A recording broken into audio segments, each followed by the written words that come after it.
Assalamualaikum warahmatullahi wabarakatuh. Salam sejahtera bagi kita semuanya. Perkenalkan, nama saya Heni Masruro. Saya merupakan dosen Prodi Geografi, Departemen Geografi, Fakultas Ilmu Sosial, Universitas Negeri Malang dengan NIDN 07 11 11 9104 yang merupakan juga dosen mata kuliah Geografi Kebencanaan. Baik, pada kesempatan ini saya akan menjelaskan mengenai kompetensi saya sebagai seorang pengajar, di mana hal ini merupakan salah satu bentuk aktualisasi diri dalam program PDD UKT-PT atau pernyataan diri dosen dalam unjuk kerja Tridharma Perguruan Tinggi pada bidang pengajaran. Baik, pada mata kuliah yang saya ampu merupakan mata kuliah yang berkaitan dengan bidang keahlian saya, yaitu Geografi Lingkungan untuk Kebencanaan, yaitu mata kuliah Geografi Kebencanaan, yang mana pada mata kuliah ini terdiri dari 16 kali pertemuan, yaitu pertemuan pertama sampai dengan pertemuan ke-7, itu merupakan sesi awal, kemudian pertemuan ke-8 merupakan UTS, dan pertemuan ke-9 sampai dengan pertemuan ke-15 merupakan sesi lanjutan dan ditutup dengan pertemuan ke-16 yaitu UTS. Nah, untuk deskripsi mata kuliah ini, yaitu mata kuliah ini menyediakan sarana untuk mempelajari konsep dan prinsip kebencanaan serta prosedur dalam kajian, analisis, evaluasi, serta penyusunan proyek kebencanaan. Oleh karena itu, mata kuliah ini merupakan perpaduan antara kajian epistemologis, pemodelan, dan praktik dalam manajemen bencana. Nah, pada kesempatan hari ini, saya juga akan menjelaskan mengenai identitas mata kuliah, yang mana mata kuliah ini merupakan mata kuliah wajib yang harus diambil oleh mahasiswa Prodi Geografi pada semester 6 dengan kode mata kuliah GUM 6047 dengan bobot 2 SKS, di mana mata kuliah ini memiliki capaian 1. Mahasiswa memiliki kemampuan menjelaskan konsep dan prinsip kebencanaan serta faktor yang mempengaruhi bencana. Yang kedua, mahasiswa memiliki kemampuan untuk mengkaji fenomena kebencanaan melalui pembuatan analisis resiko yang melibatkan komponen fisik yang meliputi perhitungan bahaya, kerentan dan juga kapasitas. Dan yang ketiga, mahasiswa memiliki keterampilan dan kemampuan dalam membuat proyek pemetaan resiko bencana. Sedangkan sub CPMK pada mata kuliah ini yang pertama yaitu mahasiswa mampu menjelaskan konsep dan prinsip kebencanaan serta faktor yang mempengaruhi Indonesia sebagai negara yang rawan bencana. Yang kedua, mahasiswa mampu menjelaskan kontribusi seorang geograf dalam bidang kebencanaan. Yang ketiga, mahasiswa mampu menjelaskan terminologi manajemen bencana. Dan yang keempat, mahasiswa mampu terampil dalam mengkaji mengenai kebencanaan dan juga mengkalkulasi faktor bahaya, kerentanan, kapasitas, dan juga resiko. Nah, selanjutnya dalam mata kuliah ini diharapkan mahasiswa itu mampu untuk melakukan analisis dan juga evaluasi mengenai resiko bencana. Seperti yang kita ketahui bahwa Indonesia itu merupakan negara yang memiliki ancaman tinggi terhadap ancaman bencana. Sehingga ini merupakan mata kuliah yang sangat penting dan merupakan mata kuliah wajib bagi mahasiswa Prodi Geografi. Nah, untuk metode perkuliahan pada mata kuliah Geografi Bencana ini ada dua metode. Yang pertama yaitu sinkronus atau pembelajaran secara langsung di kelas. Melalui pembelajaran sinkronus ini atau langsung di kelas ini, mahasiswa dan juga dosen akan sama-sama memberikan sebuah feedback dan juga akan terwujud sebuah pembelajaran yang interaktif antara mahasiswa dan juga dosen, karena mahasiswa akan langsung diberikan pertanyaan maupun mahasiswa langsung diberikan kesempatan untuk bertanya kepada dosen. Nah, yang kedua yaitu dengan metode asinkronus atau pembelajaran daring yang dalam hal ini itu dilakukan melalui media LMS atau Learning Management System yang dimiliki oleh UM dengan nama SIPEJAR atau Sistem Pembelajaran dalam Jaringan, yang mana dalam media ini, siswa atau mahasiswa itu juga diberikan keleluasaan untuk mengeksplor materi yang telah disampaikan, dan juga mahasiswa diberikan keleluasaan untuk mengisikan atau menuliskan beberapa hal yang ingin disampaikan dalam pembelajaran geografi bencana ini. Namun demikian, dalam pembelajaran asinkronus itu juga mengoptimalkan teknologi komunikasi, yang mana meskipun asinkronus itu kita mengoptimalkan Gmeet maupun Zoom, sehingga kemudian pembelajaran interaktif itu tetap bisa kita capai karena antara dosen dan juga mahasiswa dalam hal ini bisa saling berinteraksi. Nah, selanjutnya terkait assessment dalam mata kuliah ini terbagi menjadi 5 kriteria. Yang pertama yaitu partisipasi atau keaktifan, yang mana mahasiswa diharapkan memberikan feedback atau umpan balik selama proses pembelajaran.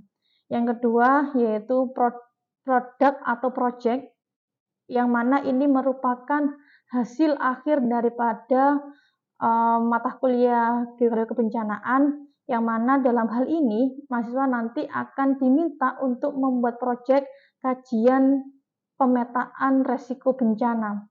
Yang ini nanti di pertemuan terakhir atau pertemuan 16, mahasiswa itu diminta untuk mempresentasikan hasil analisisnya serta hasil artikelnya diminta untuk mensubmit pada jurnal Sinta atau jurnal yang terakreditasi nasional. Ini merupakan output daripada mata kuliah ini yang juga bagian daripada penilaian. Yang ketiga itu berkaitan dengan tugas. Nah, tugas yang diberikan pada mata kuliah ini yaitu mereview artikel yang itu berhubungan dengan proyek atau resiko kasus yang akan diambil oleh mahasiswa. Harapannya melalui tugas ini bisa menjadi support analisis dari artikel atau proyek yang dihasilkan oleh mahasiswa nanti di pertemuan terakhir. Dan kemudian selanjutnya yang keempat yaitu penilaian berdasarkan UTS, yang mana UTS ini akan diberikan pada pertemuan ke-8, yaitu mahasiswa diberikan studi kasus mengenai bencana-bencana yang pernah terjadi di Indonesia.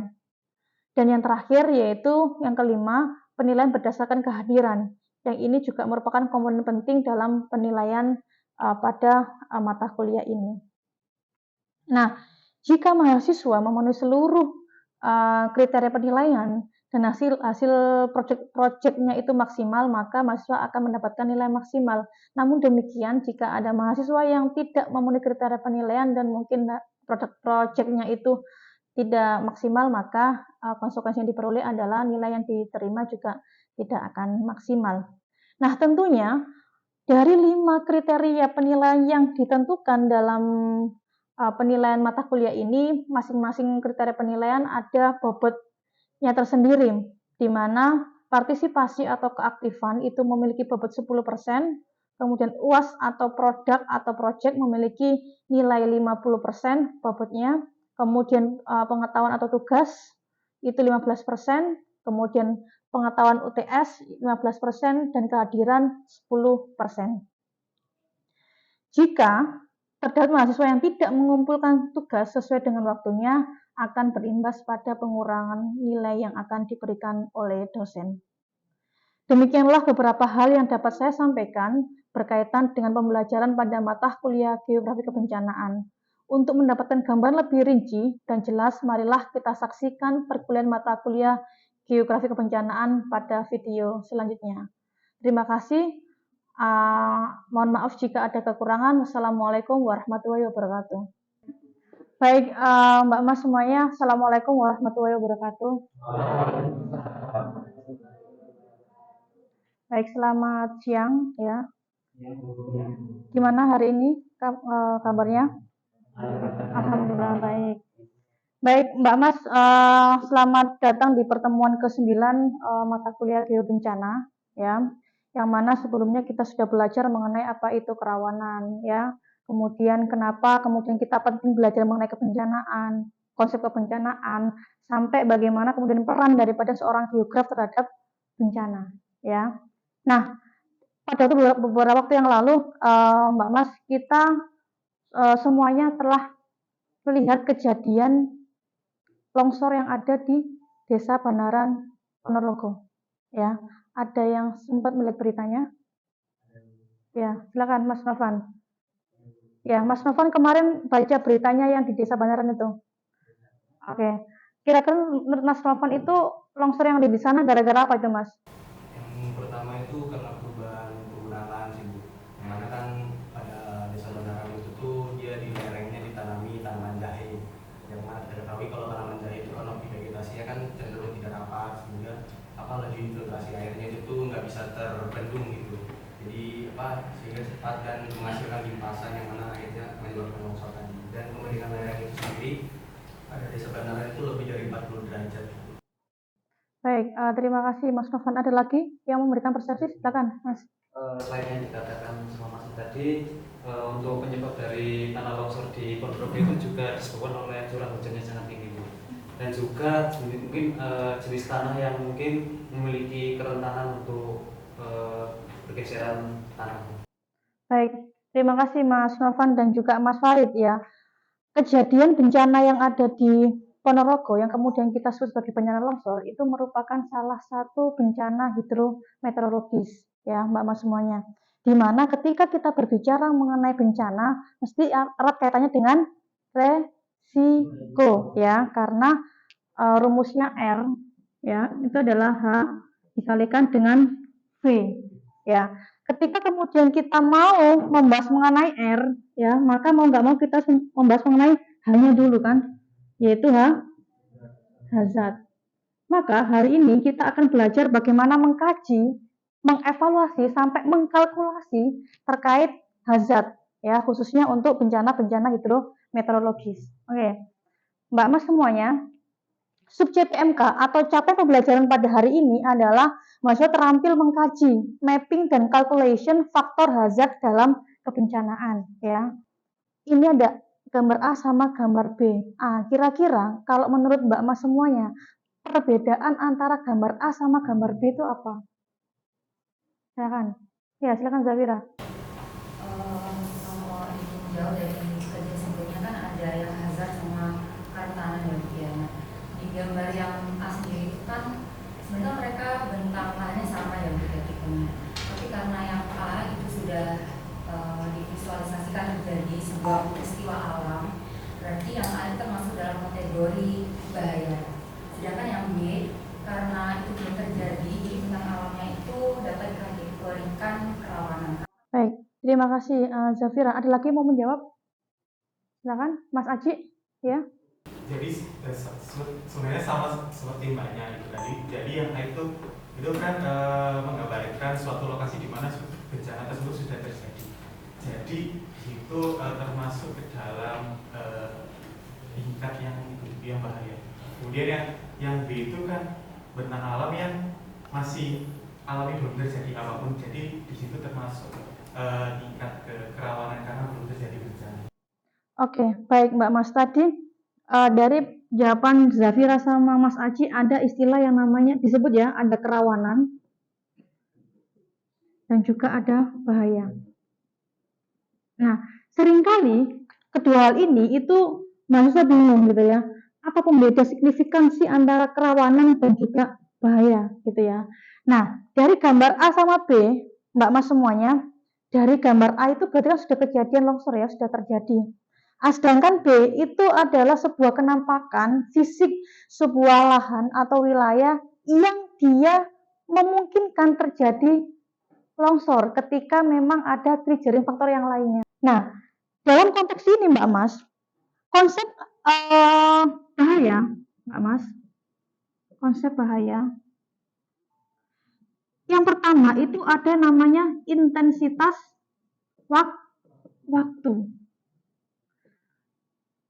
Ketika kemudian sebuah fenomena dikatakan bahaya, maka dia sudah pernah terjadi. Ketika di situ sudah pernah longsor, maka di situ adalah bahaya longsor, bukan lagi kerawanan longsor. Ya. Namun demikian, Mbak Mas, adanya sebuah bahaya longsor itu bisa digunakan sebagai indikator untuk kita menyatakan di sini rawan longsor. Kenapa seperti itu? Nah, kita bisa lihat misalkan di A itu dia punya kemiringan misalkan lebih dari 35 derajat misalkan. Kemudian penggunaan lahannya dia misalkan agroforestry, fokus pada hortikultura ya, hortikultura dan tanaman berkayu misalkan. Kemudian dia sulung tanah tebal. Maka wilayah-wilayah yang kemudian mempunyai karakteristik yang sama seperti ini, maka bisa diasumsikan ya sementara bahwa wilayah itu adalah wilayah yang rawan. Kenapa rawan? Ya karena pada kondisi seperti ini itu terjadi yang namanya longsor. Gitu ya. Sehingga Mbak Mas, balik lagi konsep bahaya itu pada intensitas waktu. Ya. Yang kedua itu ada yang namanya durasi, ya. Durasi terjadinya. Nah, kalau kita ngomong kerawanan itu belum tentu terjadi, tapi dia memiliki ciri-ciri atau indikator yang mengarah untuk terjadinya sebuah bencana atau bahaya. Lanjut ya. Oke. Saya lanjutkan. Nah, Mbak Mas bisa melihat ya hazard sama kerawanan.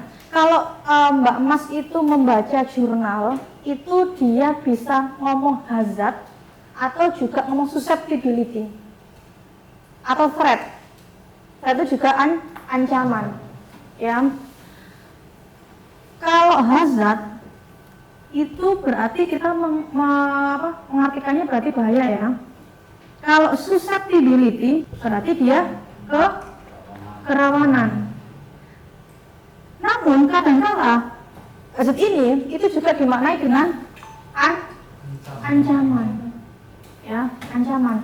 Yang mana Mbak Mas di pertemuan sebelumnya kita sudah membahas apa sih kemudian urgensi kita belajar mengenai kebencanaan? Ya karena Indonesia ini adalah negara yang rawan bencana.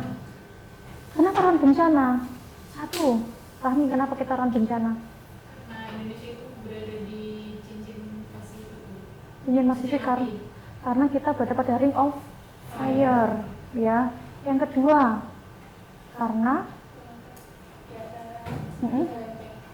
terletak di antara 3 lempeng. Lempeng 1 Eurasia. Oke. Yang ketiga, kita itu berada pada jalur pegunungan sirkum Pasifik yang kemudian dia membujur dari mulai Sumatera sampai dengan Jawa naik ke Sulawesi. Nah, ketika ini itu ada pegunungan sirkum Pasifik, maka kemudian di situ potensi tektonisme itu akan besar. Ya. Sehingga kemudian dia menginisiasi namanya erupsi gunung api. Ya, erupsi gunung api itu juga diinisiasi karena adanya tektonisme. Ya. Namun demikian, Mbak Mas, selain kemudian Indonesia itu rawan dengan tektonisme, kita itu juga rawan bencana hidrometeorologis. Ya, Mbak Mas bisa lihat aja di datanya DIBI, ya. Apa DIBI itu? Database Kebencanaan Indonesia itu mengatakan bahwa di 5 tahun terakhir tren Indonesia itu untuk bencana banjir itu nomor 1. Ya, sehingga kemudian penting kita belajar mengenai kebencanaan, termasuk apa sih peran geografi itu? Nah, di pertemuan sebelumnya kita sudah bahas ya. Peran geografi itu apa aja? Bisa 1 untuk mapping, ya, untuk pemetaan. Yang kedua, geografi ini belajar apa? Ada 1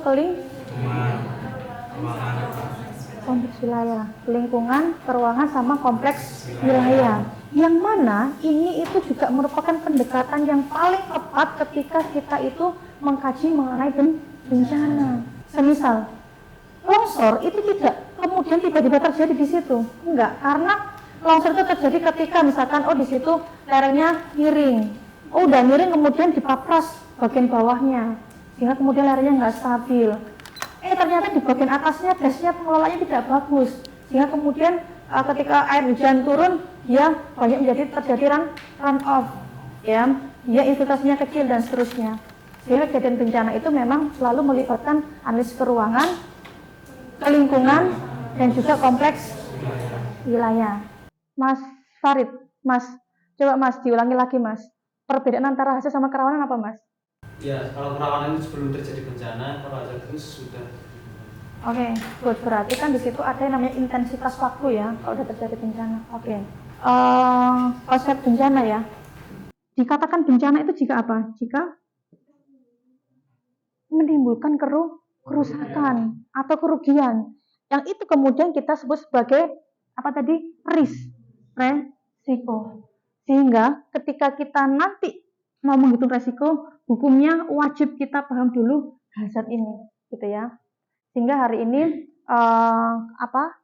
kegiatan kita selain kita nanti harus mengetahui terkait konsep hazard, kita juga akan belajar mengkalkulasi bagaimana perhitungan hazard di setiap kejadian bencana, ya. Oke, sampai sini ada yang mau ditanyakan dulu, Mbak Mas semuanya? Aman ya? Oke. Nah, sekarang kita akan melanjutkan pada faktor penyebab bencana. Ya, pada umumnya, Mbak Mas semuanya, faktor penyebab bencana itu ada dua ya. Yang pertama faktor geofisik, ya. Yang kedua faktor antroposentris. Nah, saya akan mulai dulu yang faktor geofisik. Silakan. Kalau ada yang berpendapat apa aja faktor geofisik yang mempengaruhi kejadian bencana? Ini dulu. Faktor geofisik itu yang pertama bisa dari vegetasinya. Oke, saya akan mulai dulu, mulai dari vegetasi ini ya, Mbak Mas semuanya. Yang pertama, sebenarnya kalau kita vegetasi ini lebih ke antroposen ya, antroposentrisme. Kenapa seperti itu? Ya karena vegetasi itu kan yang namanya manusia, ya. Tapi kalau kita mau geofisik itu berarti benar-benar yang dia berasal dari faktor fisik. Saya mulai dari hidrologisnya, ya curah hujannya itu ya. Nah, biasanya Mbak Mas, wilayah-wilayah yang dia itu rawan terjadi bencana itu biasanya dia yang memiliki curah hujan yang tinggi di atas 200 mili, ditunjang dengan kondisi geofisik struktur tanahnya, ya, atau kondisi fisik tanahnya. Kalau dia cenderung ke clay, maka daya resap atau infiltrasinya kan kecil atau rendah. Sehingga ketika terjadi hujan, maka dia susah untuk menyerapkan air, maka dia akan terjadi run off. Ya, sehingga itu juga memperbesar yang namanya bencana longsor. Nah, yang kedua, solum tanah tebal. Solum tanah tebal itu Mbak Mas, ketebalan tanah yang normal itu berapa? Ada yang tahu? Dari mulai permukaan sampai dengan subsurface berapa? 2 meter ya, 2 meter. Kajian geografi itu dari mulai permukaan sampai dengan 2 meter saja. Ya, setelah itu berarti kita sudah ngomong yang namanya geofisikanya. Ya, nah pertanyaannya, Bu, apakah ada tanah yang super tebal? Ada.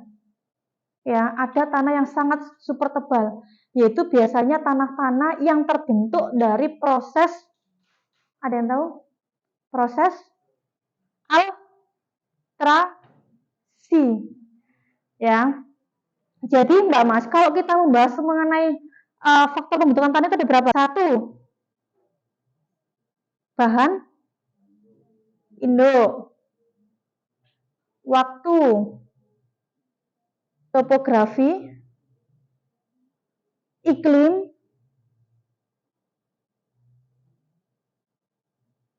organisme.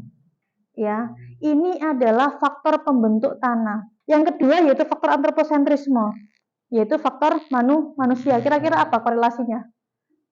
Iya, silakan Mas Bima. Kalau menurut saya ada beberapa faktor. Yang pertama penambangan kuasa liar, kemudian penggunaan lahan yang salah, dan yang terakhir eksploitasi lingkungan. Eksploitasi lingkungan. Sehingga dalam hal ini, Mbak Mas, ketika kita ngomong faktor penyebab bencana itu nggak hanya kemudian disebabkan karena faktor fisik, tetapi manusia itu juga punya peran yang besar yang dia sebagai inisiator terjadinya bencana. Saat ini kita akan coba untuk identifikasi ya faktor penyebab beberapa ancaman atau hazard yang ada di Indonesia, khususnya di Indonesia ada longsor, tsunami, banjir, kekeringan, sama erupsi gunung api. Ya, silakan Mbak Mas membentuk kelompok menjadi 5 kelompok yang masing-masing silakan nanti bisa diidentifikasi kira-kira faktor penyebabnya longsor itu apa, tsunami, api dan seterusnya. Ya, gitu ya. Nanti masing-masing kelompok saya minta untuk menyampaikan pendapatnya, kemudian kita akan bahas lebih detail faktor-faktor di masing-masing bencana ini.